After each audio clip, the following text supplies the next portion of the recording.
I'm going to talk about migrations using Transmogrifier, so taking your site content and going into Plone. My name is Chrissy Wainwright. I am the Director of Engineering for 6 Feet Up. You can find me at CDW9 online. That's Twitter, GitHub, pretty much anywhere. There's also 6 Feet Up. I'm also on the Board of Directors for the Plone Foundation. So first we'll talk about what is Transmogrifier. The name originally comes from Calvin and Hobbes, that Calvin built this thing called a transmogrifier that was something that, basically a cardboard box, but he could take it and turn one thing into another thing. So using that in the context of Plone and your site content, it will turn content, taking it from one website and putting it into a Plone website. So getting started, what we're going to be going through here is a training documentation that is available on training.plone.org. So I'm going to walk through that, give you some additional details as we go through all the steps and see exactly how everything's working. So let's just hop right into that. So this is training.plone.org. You can see the URL /5/transmogrifier will get you to this landing page. Gives you some basic information of what I just told you.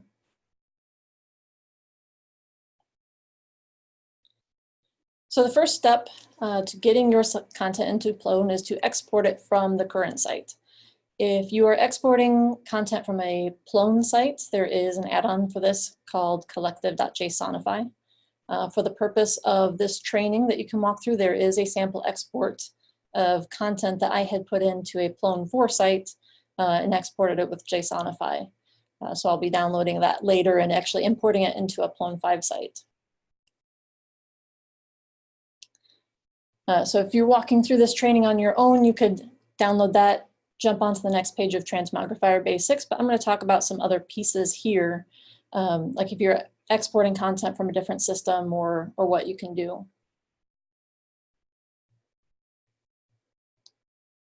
So here are the steps to export your content from Plone.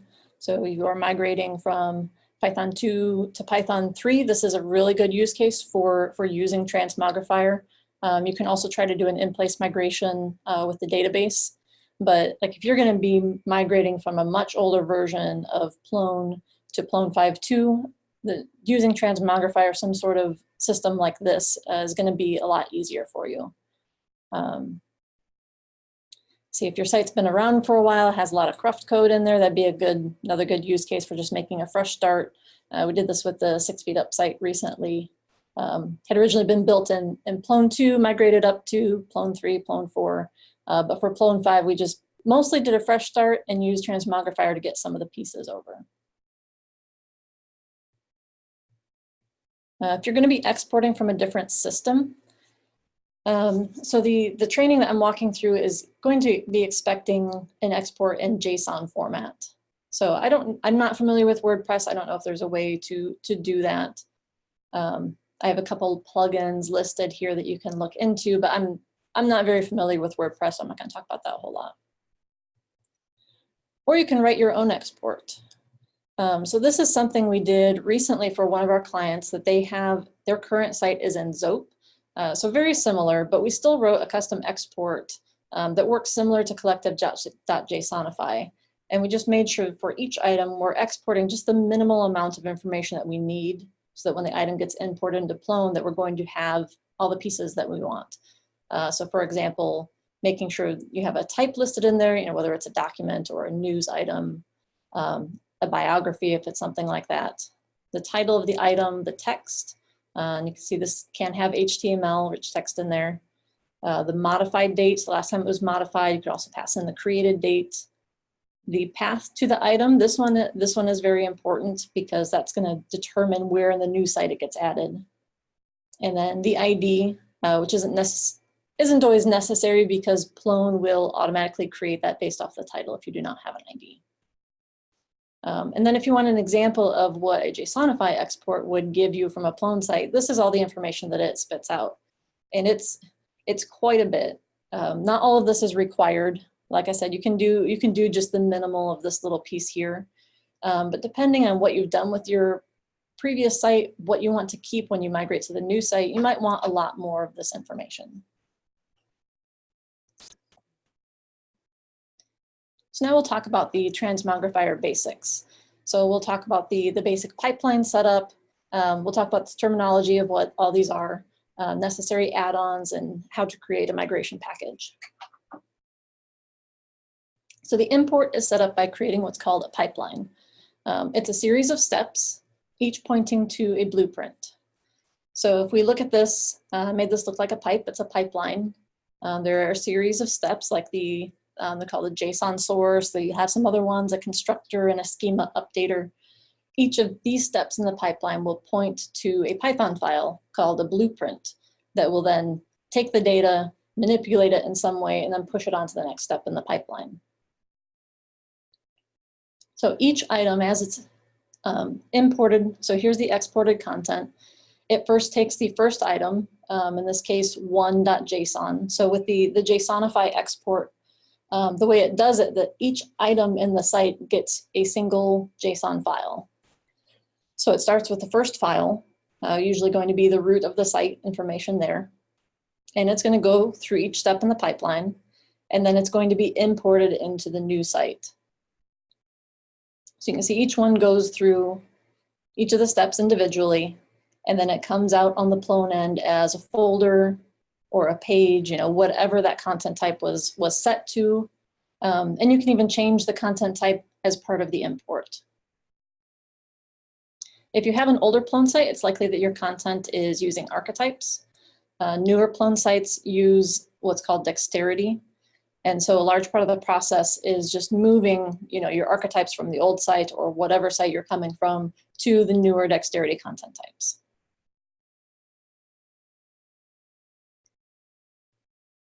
Now there are some add-ons that are needed for this import, like collective.json migrator, transmogrify.dexterity, and collective.transmogrifier.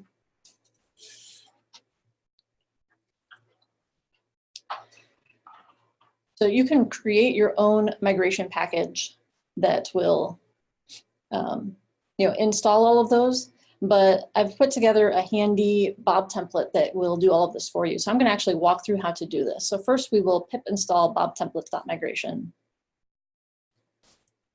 So I've created a virtual environment here called Mr. Bob, and I created that using Python 3. So all the steps, everything we're doing here is going to be in Python 3. If you're not familiar with Plone, the latest version, Plone 5.2, does run on Python 3. It also supports Python 2.7. But if you're going to be creating a new site, you definitely want to go start on Python 3, because otherwise if you go to Python 2, you're just going to have to do another migration very soon, especially since the Python 2 end of life is coming up. So we'll follow the steps here. We'll do a pip install of bobtemplates.migration.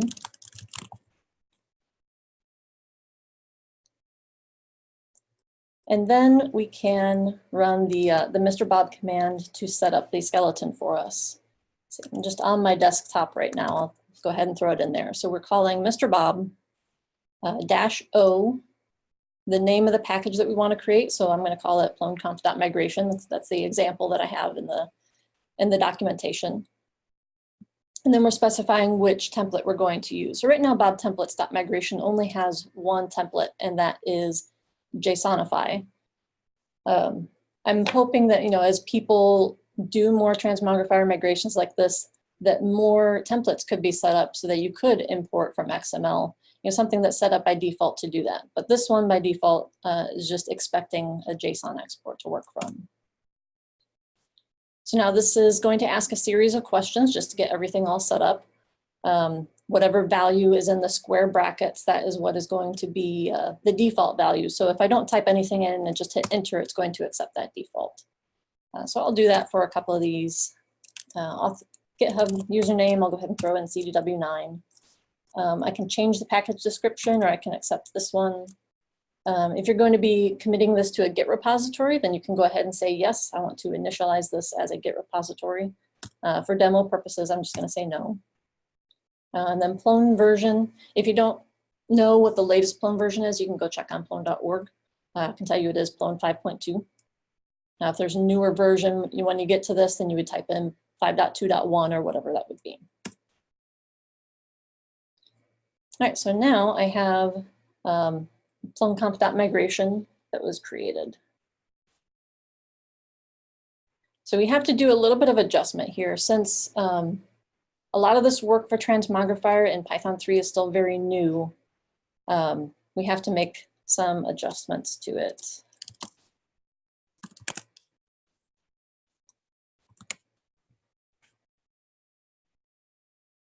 Actually, just do that here. So there is a config file called plone52.cfg. I'm going to open that up, and there are some things that are commented out in here. So if you are using Python 3, you're going to want to come in here and uncomment this section. You can see what this is doing is that it's doing a checkout of each of these packages on the Python 3 branch, because there has been work done to each of these that has not yet been released. There's still more work to do, but at this point they have enough work that's done so that you can walk through this training and complete all of the steps.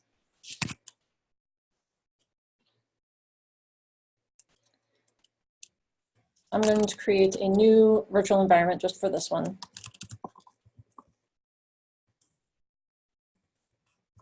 Make sure to use Python 3.7.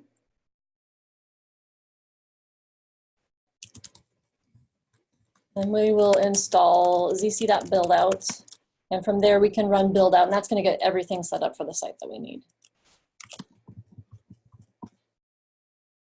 Now that's going to take a little while, so I can continue on with the documentation while I'll just leave that running down there at the bottom. We can see when it's done. So once that runs and we start up the instance, then we'll be able to access the website in the browser. So if you are doing this, playing along at home, if you see any issues with the Bob template piece of actually creating the skeleton for the build out, you can go to GitHub and enter an issue for that. Or submit pull requests, those are always welcome as well. So before you run the import in the new site, so right now what we're doing is we're setting up a new Plone site. You may need to do some things before you actually import the content. So if you have any custom content types, like let's say you have a blog post type, if you want to keep that in the new site, you need to make sure that the new site has that blog post content type, before you actually do the import. Otherwise, any blog post items will not get imported. So if there isn't any match when you run the migration, it'll just skip over those items and say, I can't add this.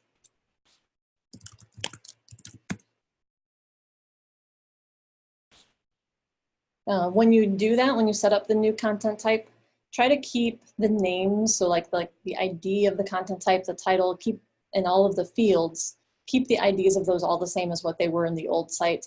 And you're gonna have no problems getting that imported. The importer will just know exactly what to do with those, get everything in place as you would expect. You can change the field names, but then you also have to make sure to update your pipeline to handle any of those changes. Okay, my site is now running, so I can go to localhost 8080 and create a new Plone site. It will prompt you to log in if you are not logged in, and this build out is just using username admin, password admin. So don't use this in production.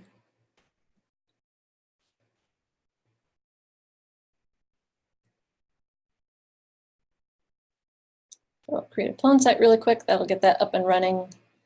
And now here's just a basic out-of-the-box Plone site.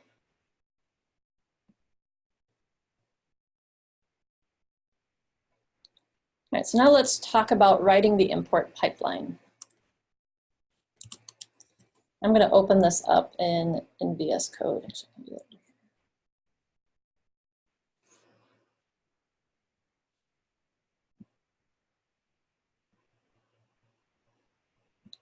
So it created a package called PloneConf.migration. This is the whole build out here. You can see the other packages that were checked out. So if you do see any issues with those, any pipelines that blueprints that you try to use that haven't been upgraded for Python 3 yet, you can even do that right here and then just commit straight to the Python 3 branch. or submit a ticket. That's also helpful. So inside of the Plone Conf migration package, there is an import folder. And there are three main pieces in this folder that are needed. So we have the config file, and this is the pipeline. The configure.zcml that defines everything, and then the blueprints.py that has the any blueprints that you add. Right now there's just an example, so we'll look at that part some more later.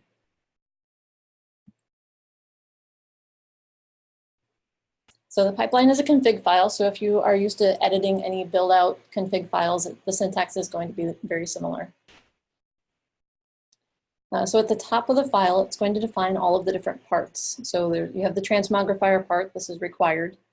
Then there's a pipeline where you specify each of the new parts of the pipeline that you are adding. So like if you have section 1, section 2, section 3, those correspond to each of these parts in the brackets below.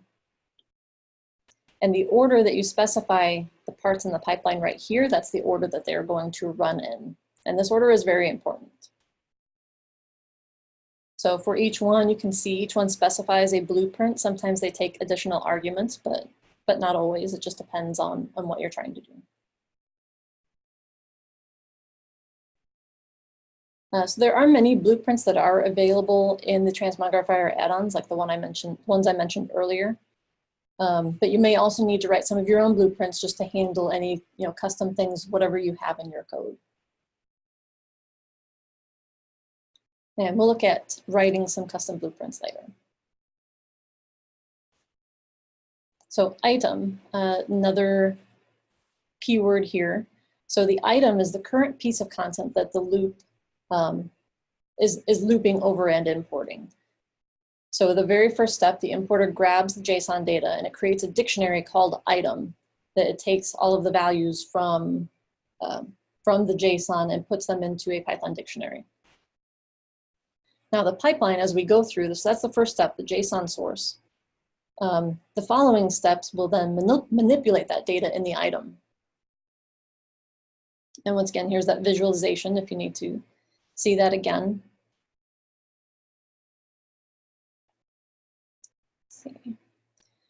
So the most important pieces are the JSON source, which, as I mentioned, that's pointing to where your exported data is sitting, so it knows where to grab the files from.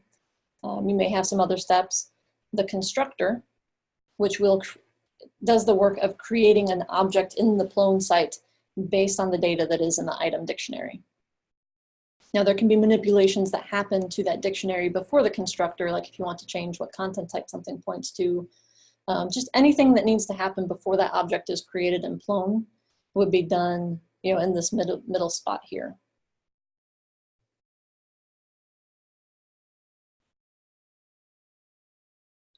And then last is the Schema Updater, which does the work of actually migrating all of the field and property data from the export to the new Plone object. So those are the three main steps. So whatever then you need to do to manipulate the data as it's being imported, you need to determine where it appears in the pipeline. So if you look at the one in this package that was created, we have more than just those three. So there's JSON source at the top, the constructor, and a schema updater. We have a few others, such as a logger. So as soon as we know which item we're on, there's going to be an item output to the log that tells us which item is currently being imported. So there's a blueprint called logger for that. The name is whatever text is going to show up in the log. So at the beginning of the message will say Transmogrifier importing. You can set the log level if it needs to be warn, debug, you can determine that.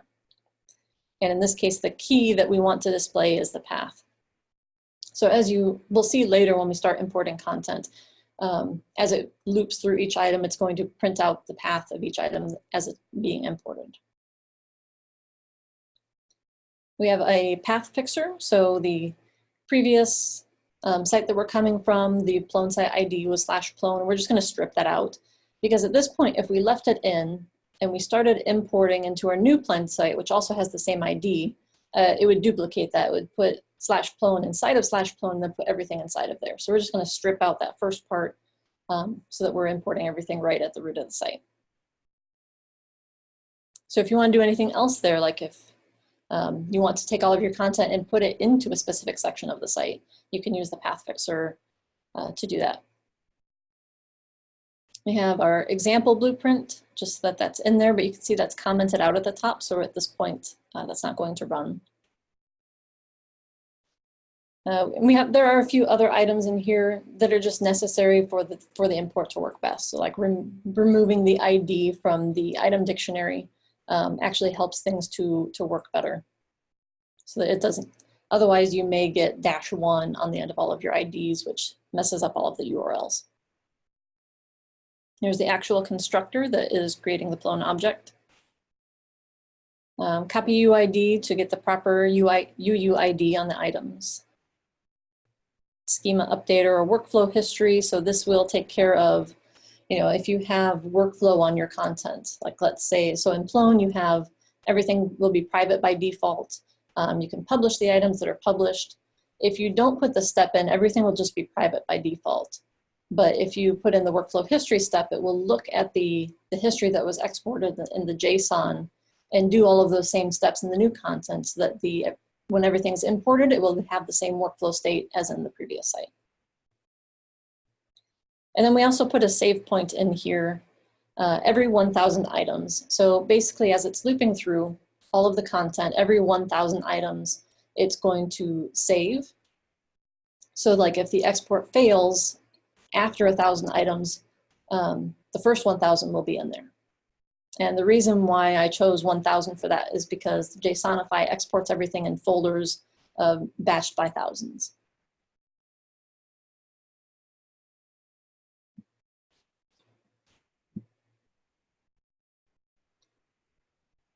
So each of these, this talks about the things that I just went over. All right, so let's add a new pipeline step. So like we need to fix the language. If we were to look at the exported content that I had attached in here, you would see that it has language set to EN. But this will cause a problem in Plone 5 because the default language, at least what I have in here, is set to EN-US. If you are in another country or if you had set a different language, it may be something else. But we need to make sure that what we're trying to import matches what we have set in the site. So first we need to determine where the new step would appear in the pipeline. So we want to manipulate the value that's stored in the item dictionary before the object is created in the site. So we'll put it before the constructor. So we'll create a new part called set language. And I'll just put that up here. So remember, the order is important in this part. It doesn't matter so much down here as long as there is a part called set language further down in the file. So I have that there just before the constructor. And we can do the same thing here. It does make it easier to scan the file and find what you're looking for. So we have the part there that we've created. Now for this one, we'll do, and I'm just going to copy paste this and explain it. So the blueprint for this one is using collective transmogrifier and inserter. The key that I'm passing it is going to be the key in the item dictionary that I want to manipulate, and in this case it is language. And then the value that I want to change language to is going to be EN-US. So there's no conditions on this one right here. If you go look at inserter, you might see there's probably a way you can add a condition so that the value would only be changed in certain cases. But in this case, we want everything to be EN-US. So that's what we're going to set. If you don't know for sure what your language is set to, you can look in the Plone site that was set up and look in site setup, the languages control panel. So if you were to go here,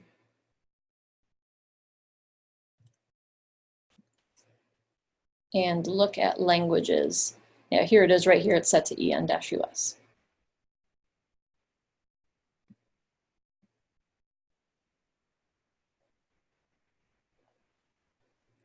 All right, let's talk about writing some custom blueprints. So the Mr. Bob template that was set up has an example blueprint that we've already seen that a little bit in there. So it gives you a good starting point to start from. You can uncomment it in the pipeline, or you can just leave the example one in there if that's what works for you. Now the blueprint itself generally has two parts, an init and an iter.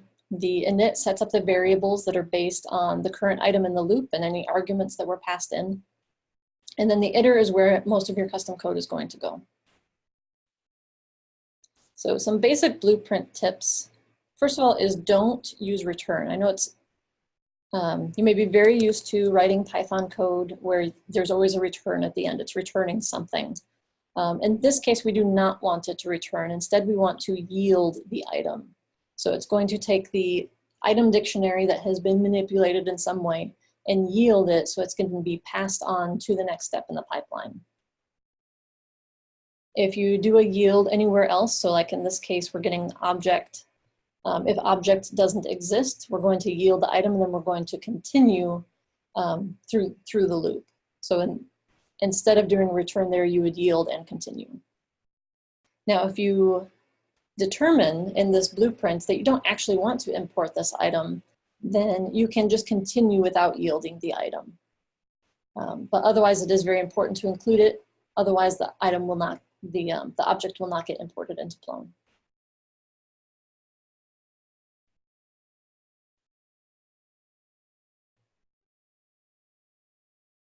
If you are working to manipulate some sort of key that is in the dictionary, first make sure that the key is in the dictionary, because based on what's being imported, there are lots of other things, not just the Plone objects, the pages in the site that are coming in. So not everything is going to have all of the same keys.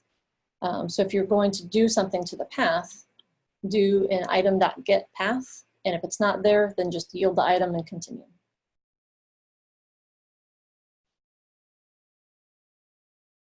If your step needs to manipulate an object in the site after the constructor has created it, instead of making changes to the item dictionary, you would instead get that object from the Plone site, and then you can manipulate it. So here I have some example code of how that would be done. Basically passing in item, it is getting item.path, so it knows what to look for. And then doing an unrestricted traverse to find that object. When you're writing the blueprints, if there's anything specific that you want to keep track of, go ahead and write it out to the log. It's very helpful. Like if you decide in the blueprint not to import a certain item for some reason, it's really good to know which items were skipped and why. So you can add that to the log of saying, hey, this item was skipped because, for whatever reason.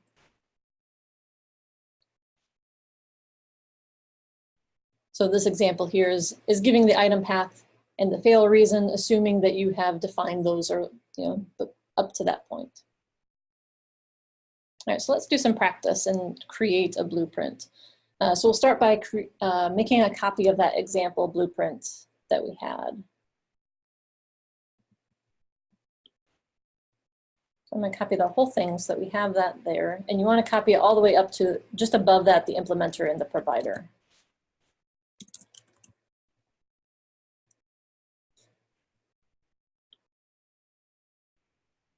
And we'll remove all of this stuff so that we, just kind of starting from scratch. We'll leave everything in the init. So let's say, for example, that we don't want to import everything from the old site, but maybe only the last 5 years worth. So if we look at the JSONify export, we can see what the modification date looks like. And in this case, the example file that I have attached is going to look like this.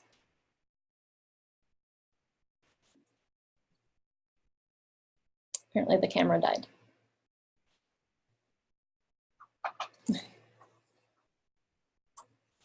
So the modification date, you can see it as it's being passed in as a string. Note that your modification date and your custom export, it may not look exactly like this one, so keep that in mind. And then especially also as content has, if your site has been migrated a lot of times, been upgraded, you may find that the modification date isn't always consistent, so just be on the lookout for that. So we'll add some code that checks if the current item has a modification date, and we'll assign that to a variable. And if that modification date doesn't exist, then we will yield the item and continue. All right, so yeah, just get that modification date. If it doesn't exist, move on. We'll check it on the next item.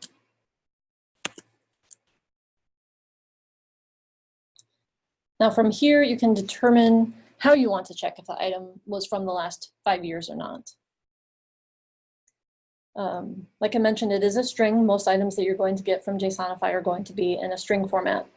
Now you can convert it to a datetime object to do a comparison. You can also take the first 4 characters in the, to get the string. You know, whatever you want to do is going to be whatever is best for your data and your situation. In this case, when you're writing migrations, you're most likely only going to be doing them once. I mean, it's possible you may be writing a migration that you're going to reuse on several sites. And in that case, you know, then I'm going to say use best practices. But if you're only doing this once, I'm going to advocate for some spaghetti code. It doesn't have to be perfect, but if it gets the job done, then it gets you what you need. So I'm just going to start out by getting the first 4 characters of that string. Indentations are all screwed up. All right, so from that mod date, get the first 4, turn it into an int, and then check if it's less than 2015. So if we want to get everything from 2015 up until now, we'll check anything that is older than that. We're just going to continue.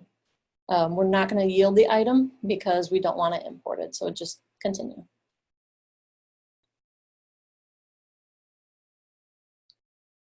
We can also throw in a log message if we want to say why the item is being skipped.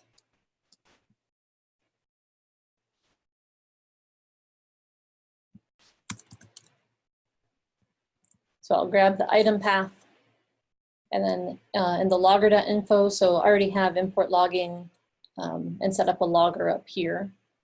So I can just say that this was skipped with a modified year set to, you know, so it's really easy to see when you're looking at the log, you know, why was this item skipped? And then you can look at the log and see, oh, because it's from 2012. So once you're satisfied with your code and conditions, you make sure that yield item appears at the end of the blueprint.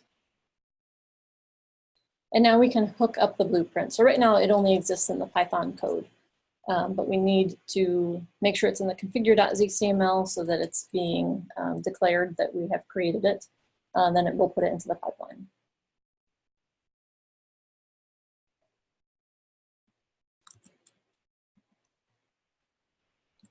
So you can see there's the example one that's commented out there. So I can throw in the new one.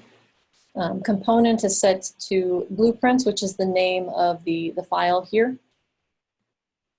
Import new was the name. Oh, I didn't change that. That matches the class. And then we'll give it a name. This name can be anything. Since we're in PloneConf.migration, I'll call it PloneConf.import under new. And that's the piece that I want to put into the pipeline. So we'll put this before the constructor because we want it to happen before an object is created. We'll just call this import new, and then we need to create the new part for that, where that name matches. And now the blueprint will point to that PloneConf.import under new.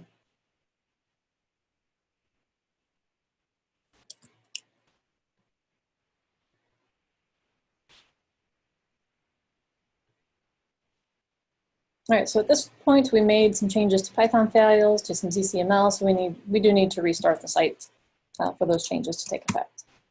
And then in this case, if we made any mistakes to the configure.html, it will tell us that it can't find this or if there are any other issues.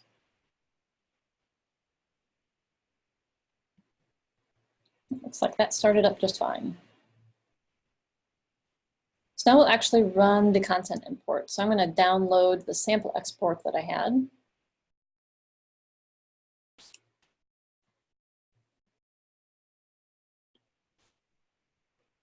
And at the root of the build out right here, I can put in that folder, we'll call it content-import. So that's what it spit out at me. I can see if I look at this, it has 2 folders. So it starts with 0. All of the folders in here are going to have numbers, start with 0, work up incrementally. And then all of the JSON files, like I said, there's 1,000 in each one, technically 999. So I'm gonna just import the first folder for now. It'll speed things up a little bit. And so, I mean, you don't have to import everything all at once. You can even come back later if you need to and import just a single item, you know, as long as the folder structure exists for it, just to be able to test the migration for that one item. All right, so let's start the import. So this will happen in Plone. I'm going to open a new tab in the ZMI.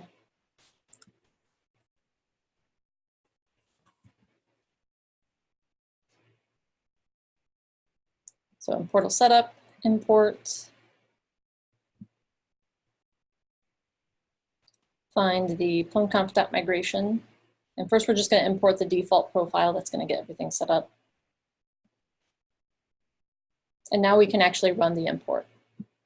Now when I click on this, now you can see there's all of my log messages for each item, Transmogrifier, importing, and then giving me the path of what items are being imported. So that'll take a while. We can just let that run.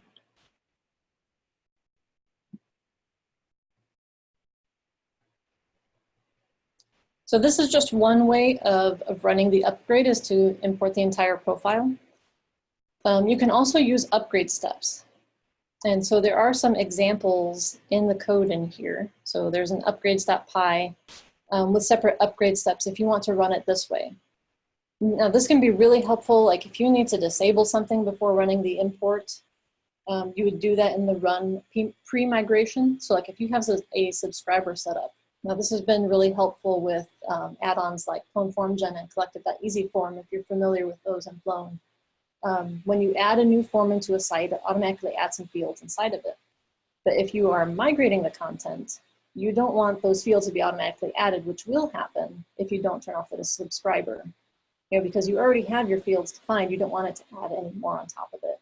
So you can disable the subscriber for that, which I've provided an example of how that would be done. Then you would run the migration, and then in a separate step after that, you would re-enable the subscriber, assuming it is something that you want to actually continue using. Now there are a lot of errors that you may commonly run into. So here are a few of them that you might see. For one, an exception that content-import does not exist. That's going to happen if the JSON source can't find your folder. Maybe you didn't name it correctly, maybe you didn't get it at the root of your build out.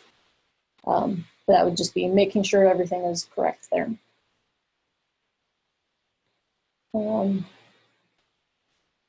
If inside of the JSON migrator source JSON, it says invalid literal for int with base 10, that means it's expecting these folders in here to basically be an integer. So don't put any named, any folders with any other characters in here. You may also see an attribute error of set object, and this will happen if the import is trying to add content into a non-folderish item. I mean, it's like with collections and older versions of Plone, they were folderish, meaning they could contain items, but in Plone 5, they are not.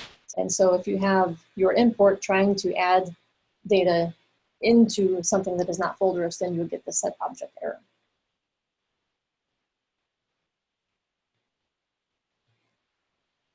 If you want to debug other errors, you have some options. You can put a PDB directly into the blueprint. There's also a part that you can use to add in a breakpoint.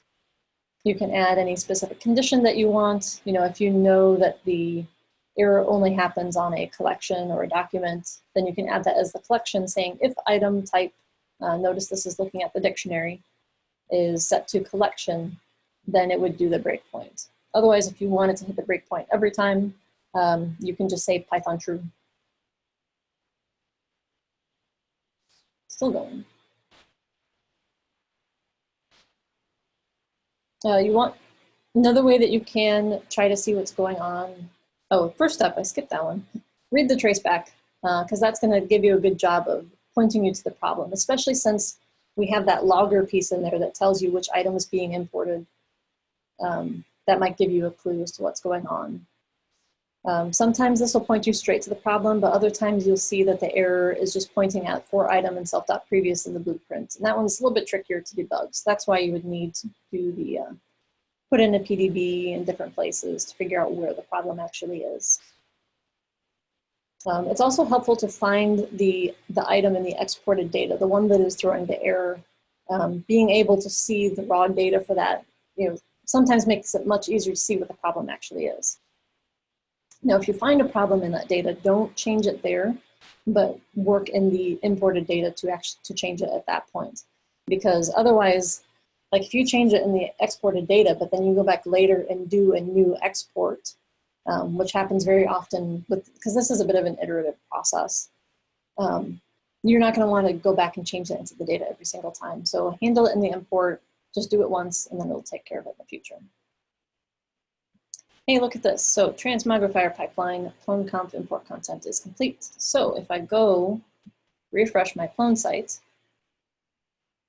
oh, there's a kitten. So I can see now a bunch of items, news items, events have been added.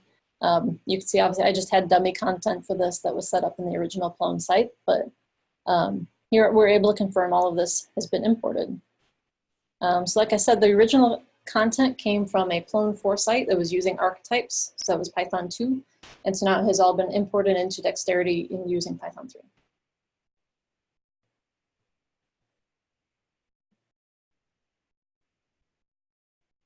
Like I said, you can limit the items being imported if you're trying to figure out some errors, and then especially if you want to validate that what you're working on fixes the problem, you can import just those items. But like I said, the path that is listed in those, you do need to make sure that it's actually, that folder actually exists in the site. Otherwise, it's not going to be able to try to do the import.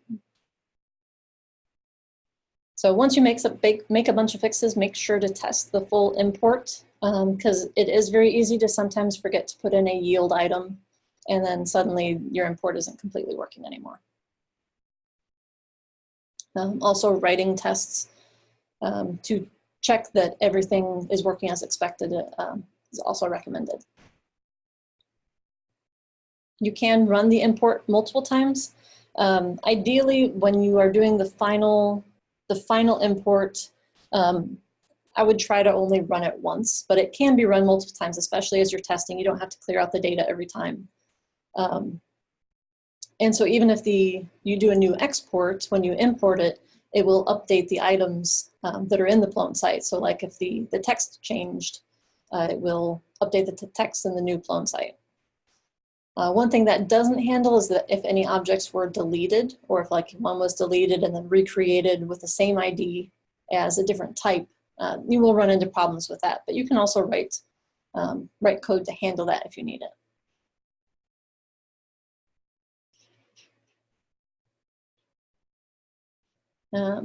So if you're walking through the training, I have some more advanced pipeline tips that you can come through here and read any conditions. I'm not going to go through all of this right now, but it's all available here on training.plone.org. As well as some more advanced blueprint tips, like updating rich text, or taking some parameters and doing things with those parameters. All right, do we have any questions? I don't see any questions right now. And I'm not even sure how much more time I have. I think we're about at time. You've got another 2 or 3 minutes if you want it, but I don't see any questions in the chat. So unless anything comes in shortly, then we can wrap this one up. Okay, yeah, I mean, I've shown everything off. My demo worked. Yay. Everything imported properly. Yeah, if anyone has any questions. So I wrote this documentation, and I also wrote the Bob template. So I mean, if you have any questions on that, feel free to ask me. If you have any pull requests, always welcome. The goal for this documentation is for it to continue to be upgraded so that it's always up to date. All right, so thank you.